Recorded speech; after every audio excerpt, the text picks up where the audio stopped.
नमस्ते साथीहरू। ल यो चिकन ब्रेस्टको चाहिँ आज चिकन काच्छु करी बन्दैछ जापानिज। बाबुलाई चाहिँ अस्तिबाटै खान मन लागेछ अनि ल कहिले गर्ने मम्मी खाम न भन्दै थियो। अनि आज चाहिँ दिदीभाइ मिलेर किनमेल गरेर आएछ अनि ल बनाउने भनेर पुरा बाबाले सिकाउँदै हुनुहुन्छ। छोरा चाहिँ पुरा बनाउँदैछ। ऊ चाहिँ आज चाहिँ सिक्छु रे, आफैले बनाउने रे। नेक्स्ट टाइमबाट चाहिँ आफैले बनाउने रे, कसैले पनि बनाइदिनु पर्दैन रे।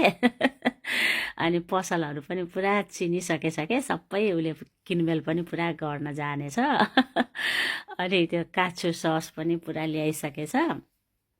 अनि बनाउँदैछ कस्तो मजाले। पहिला सुरु चाहिँ उतापट्टि कर्न फ्लोरमा हालेछ डुबाएर, उतापट्टि एग छ, त्यसपछि फेरि यता ब्रेड क्रममा डुबाएपछि अनि यता कच्छु करी सस पनि रेडी छ। यस्तो क्युब खाले ल्याएको रहेछ। अनि उसले कति मजाले बनाएर राख्यो क्या, हेर्नु न है। अनि तेल टक्क तेल, बुढोले चाहिँ पुरा तेल बसालिदिनु भयो। अनि पहिला त कस्तो हाल्न डरायो क्या बिचरा यो तेल देखेर नि। अनि पछि पछि त उसलाई त आयो क्या, एक दुईचोटि त हो नि। म चाहिँ फेरि यता चिकन ब्रेस्ट चाहिँ पुरा ऱ्याप गरेर अनि डिप फ्रिजमा हालेछु क्या। कति धेरै ल्याएछ क्या यिनीहरूले है। अनि पछि फेरि अब नेक्स्ट टाइम पनि खाने भन्दै ल्याएछ थुप्रो। अनि यहाँ चाहिँ बन्दैछ चट्ट रातो रातो भएपछि। अनि कति बेला पाक्छ भनेर पनि पुरा सिक्दैछ बाबासँग।